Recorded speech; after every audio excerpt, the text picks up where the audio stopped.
Fintech showed me shiggy. But I don't think I would have wanted it any other way, because I think the experiences were really important, and I kind of like learned a lot managing people, managing expectations, knowing how something that is not said, or something that is said but not said the right way, or leaving gaps that people can fill in their own way, can just scatter everything, or how like not attending to a customer properly can just scatter everything. There is a lot that can happen that can break everything in seconds that you have been trying to build over a period of time. But again, how do you react? How do you ensure that you do not lose composure, right? In the middle of this, especially from the comms perspective. That is what I'm going to be talking about on today's edition, or in today's episode, with me, right? Don't go anywhere. I will be back, and we're going to be discussing crisis communications.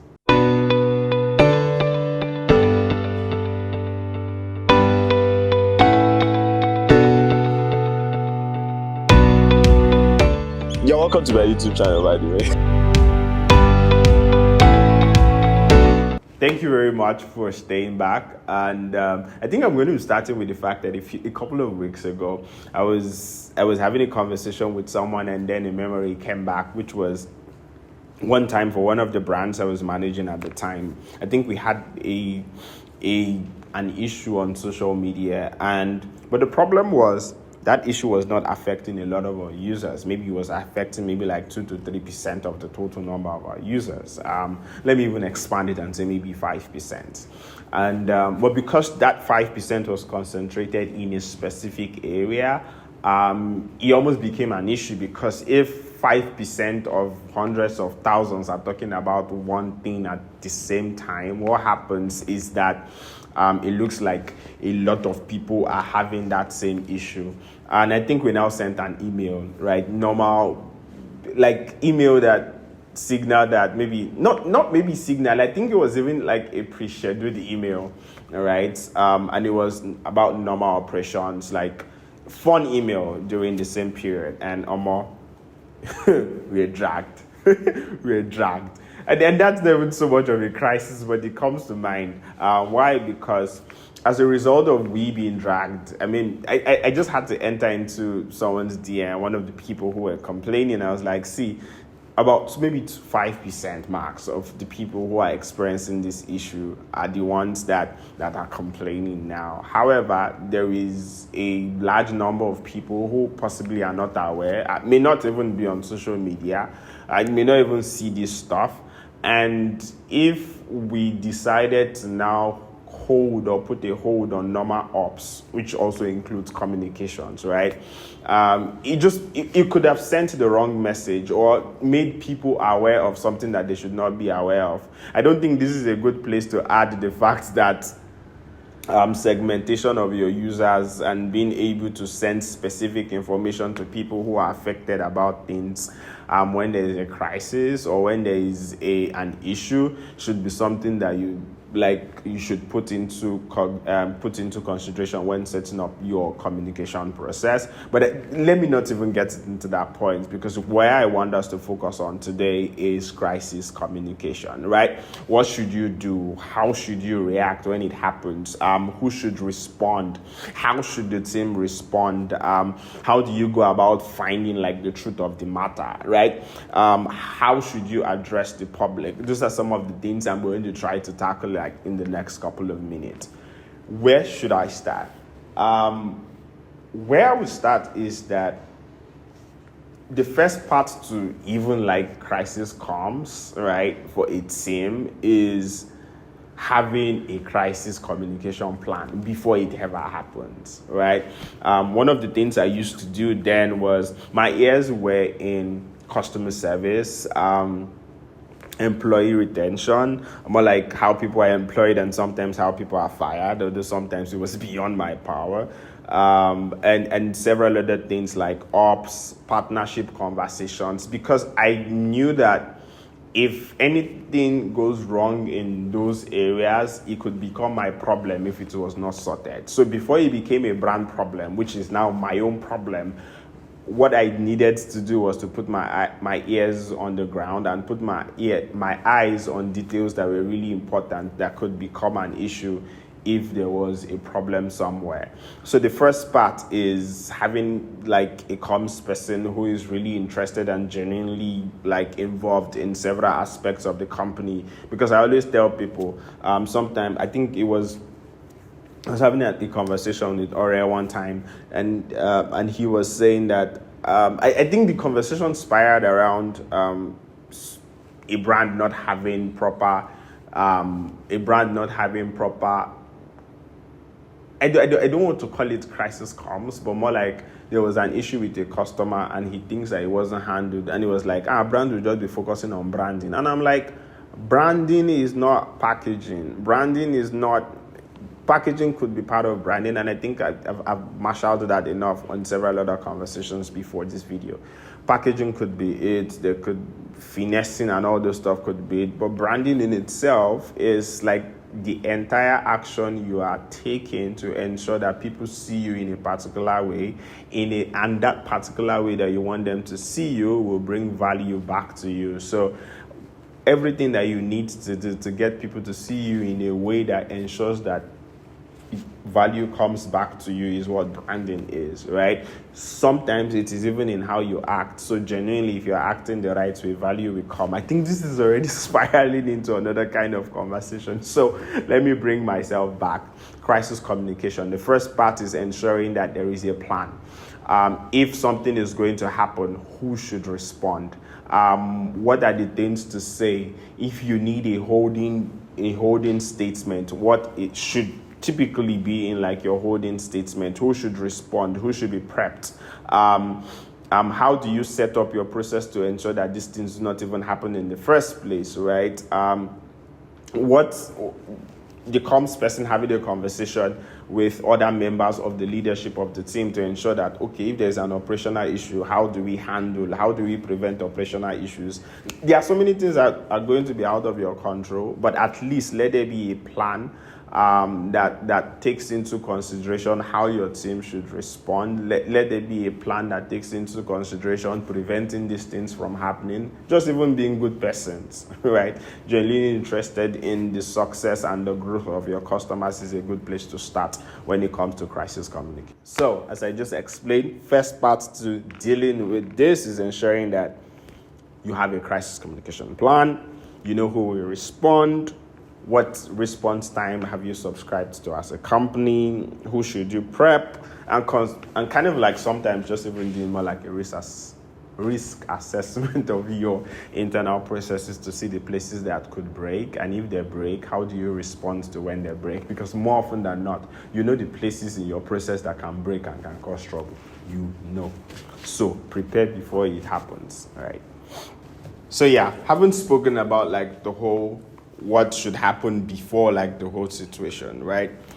I think the next place to go, haven't spoken about like what you should do in terms of pre-plan, which is like have your communication strategy ready, crisis plan, who to answer, what is like your timeline, how do you want to answer, and every other thing. Where you should go next is what I term identification, evaluation, and kind of like assessment. Those three words are kind of like the key steps I have identified in like my own experience in handling things like this. And what does that mean? It means that first you identify what the issue is, what the cause of the concern is, or what the cause of the crisis is, and then you evaluate what exactly, how important is this? What can it cost? What is our level of exposure? Is it true? What is the measurement of our level of culpability? Is there something we would have done? How does this affect us? If we respond, what is it? If we do not respond, what can it cost? Right? What is the opportunity cost of responding now? What will happen if we do not respond like immediately or in a couple of hours? Those are the things, some of the questions you need to ask yourself. Now that, where we are now is like you're already in the middle of the issue. You have a crisis. How do you deal? Now, these are some of the things you should be looking at. What will it cost us? Is there something we could have done better? If we wait for one more day, what will happen? What are like the potential consequences? That is where to start. Before you even go into responding, doing a statement, first of all, identify what the issue is, evaluate, and then make like a healthy assessment of what your response will be. The next thing is, I do not subscribe to the school of thought that the CEO should be the person to respond when there is a crisis, except it is something, even if it's that thing, right? It doesn't necessarily mean that the company is not taking the issue serious, because let's even say the CEO responds. If the CEO is like the first responder to an issue like that, let's say what now happened is like the first level of expose that is coming out. What happens is, because the CEO has already responded, there is like little or nothing that you can do again. The CEO just has to continue to respond. However, if, for example, there have been like different levels of responses by maybe like the head of comms, maybe the head of ops, operations, or anybody that is directly responsible, what happens is, if there are now more issues that come, or because sometimes the first thing that causes the issue may not even be what is going to be the one that will become the major conversation. Something else can just come out.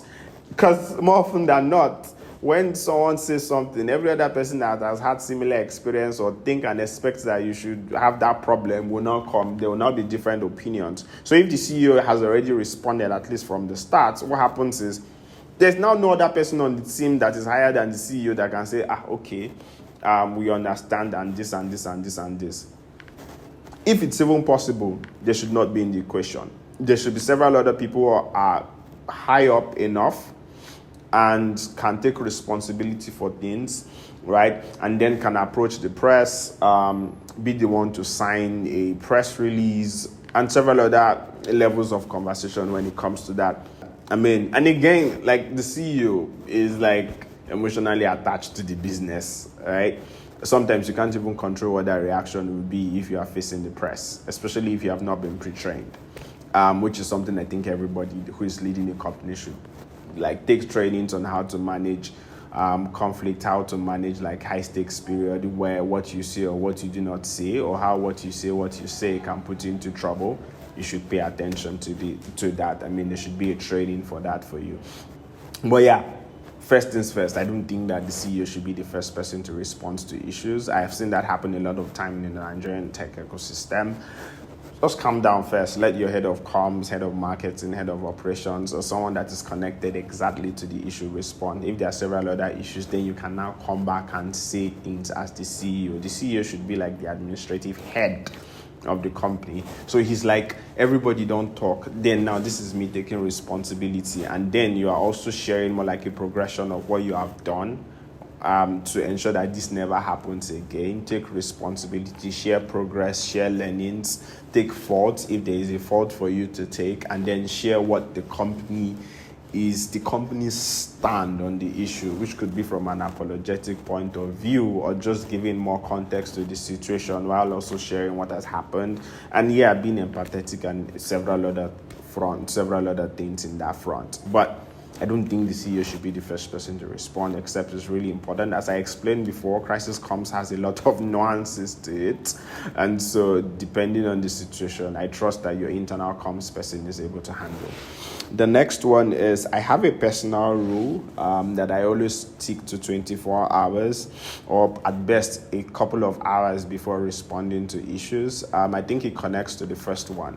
And how does this connect? It's that the first wave is just sometimes is not the strongest wave. It is now there is an issue that has been identified, and now there's now a second wave.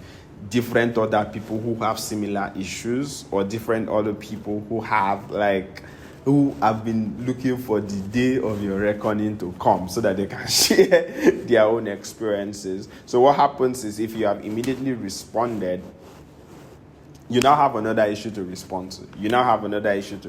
Because they kind of like progress.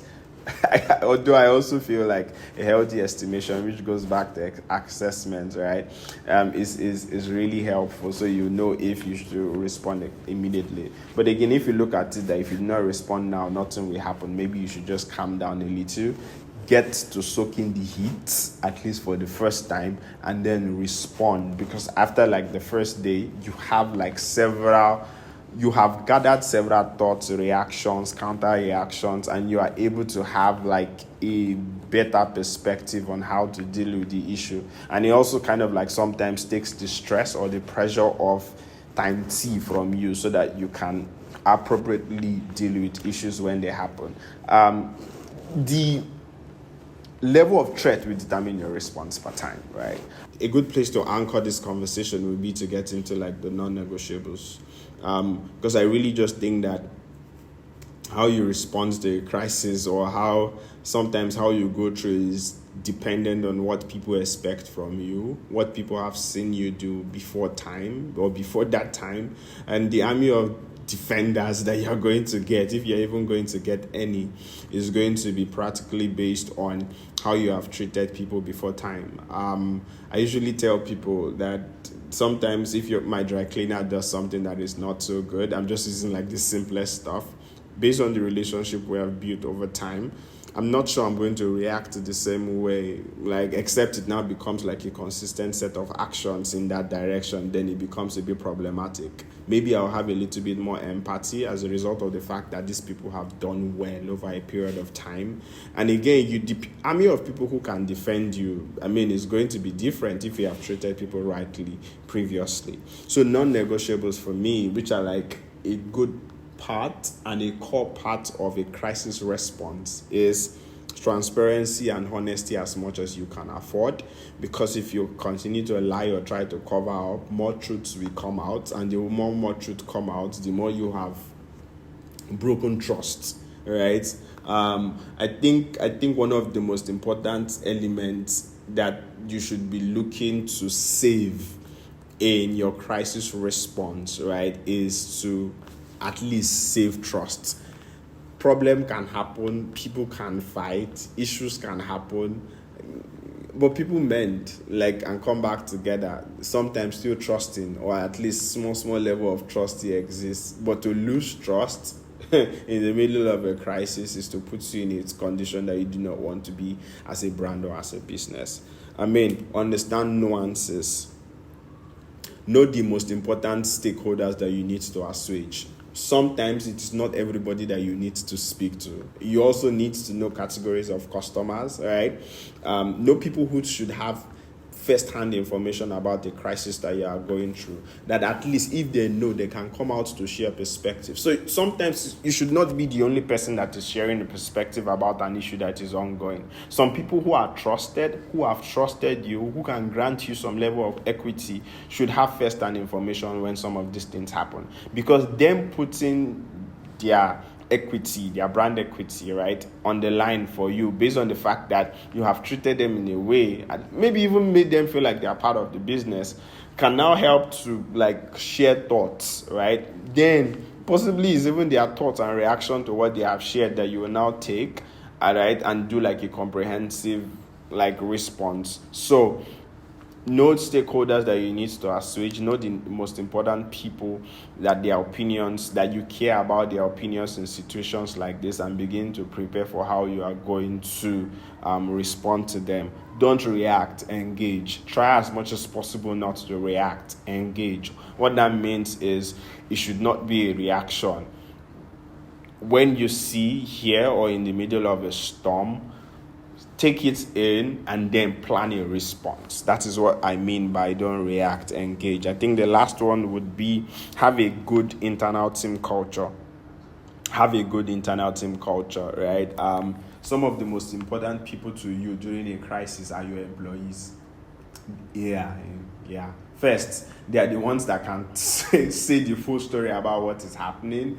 They are the ones that press can target to be able to get information about the things that are going on, and also they are the ones that can work around the clock to solve the situation. Having a good internal team culture is a non-negotiable, because if you treat your people right, they will stand by you when there is a fight, when there is a war. And I don't think you want to go into a war with people that you don't trust, or people that don't trust you.